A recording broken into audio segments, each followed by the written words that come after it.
बंधुओं राधे राधे। वट सावित्री व्रत विवाहित महिलाओं के लिए महत्वपूर्ण पर्व है जो पति की लंबी उम्र के लिए ज्येष्ठ अमावस्या को मनाया जाता है।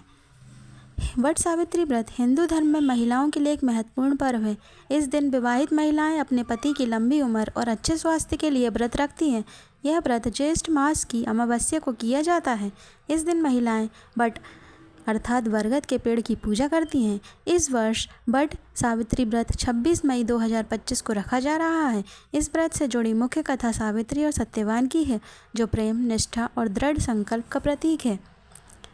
बहुत समय पहले की बात है। भद्रदेश नामक राज्य में अश्वपत नाम के एक राजा और उनकी रानी मालवती रहते थे। उनके एक घर एक सुंदर और तेजस्वी कन्या का जन्म हुआ, जिसका नाम उन्होंने सावित्री रखा। वह बहुत बुद्धिमान, धर्मपरायण और सुंदर थी।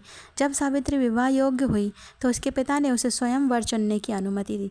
सावित्री ने सत्यवान नामक एक राजकुमार को अपना वर चुना। सत्यवान एक वनवासी राजा धुमतसेन के पुत्र थे, जो किसी कारणवश अपना राज्य खो चुके थे और वन में रहते थे। लेकिन एक बात जिसने सबको चिंतित कर दी वह थी कि एक भविष्यवाणी के अनुसार सत्यवान की मृत्यु 1 साल के भीतर हो जाएगी।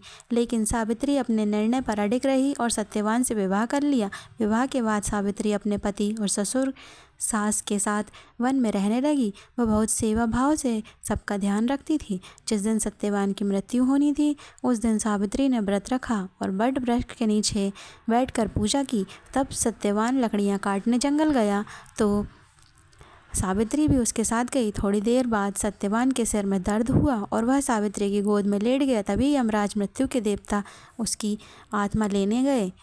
सावित्री ने यमराज का पीछा किया और उनसे सत्यवान की आत्मा वापस देने की प्रार्थना की। यमराज ने कहा कि यह नियम के विरुद्ध है, लेकिन सावित्री की बुद्धिमानी, प्रेम और दृढ़ संकल्प देखकर वे प्रसन्न हो गए। उन्होंने सावित्री को 3 वर मांगने का अवसर दिया। सावित्री ने पहले अपने ससुर का राज्य वापस मांगा, फिर अपने सास ससुर की आंखों की रोशनी और अंत में अपने लिए 100 पुत्र मांगे। यमराज ने बिना सोचे समझे वर दे दिए। लेकिन जब सावित्री ने 100 पुत्रों की बात कही तो यमराज को समझ आया कि बिना सत्यवान के यह संभव नहीं है।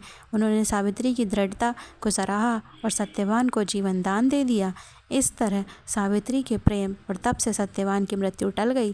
तभी से महिलाएं सावित्री की तरह अपने पति की लंबी उम्र के लिए वट सावित्री व्रत करती हैं और वट वृक्ष की पूजा करती हैं, जो दीर्घायु और अटल प्रेम का प्रतीक माना जाता है। क्या है इस त्यौहार का महत्व? वट सावित्री व्रत एक खास व्रत है जो सुहागन महिलाएं अपने पति की लंबी उम्र और सुखी जीवन के लिए रखती हैं। यह व्रत जेठ मास की अमावस्या को किया जाता है। इस दिन महिलाएं वट अर्थात बड़ वृक्ष की पूजा करती हैं और सावित्री की तरह अपने पति की लंबी उम्र की कामना करती हैं। सावित्री ने अपने तप, प्रेम और दृढ़ संकल्प से अपने पति को यमराज से वापस पाया था। इसी श्रद्धा और आस्था से महिलाएं यह व्रत करती हैं। यह व्रत पति पत्नी के प्रेम और निष्ठा का प्रतीक माना जाता है। तो बंधुओं, आप भी इस व्रत को श्रद्धा और आस्था के साथ करें और अपने जीवन साथी के साथ सुखमय जीवन व्यतीत करें। तो बंधुओं, यदि वीडियो पसंद आया हो तो लाइक करें, चैनल पर नए तो सब्सक्राइब करें।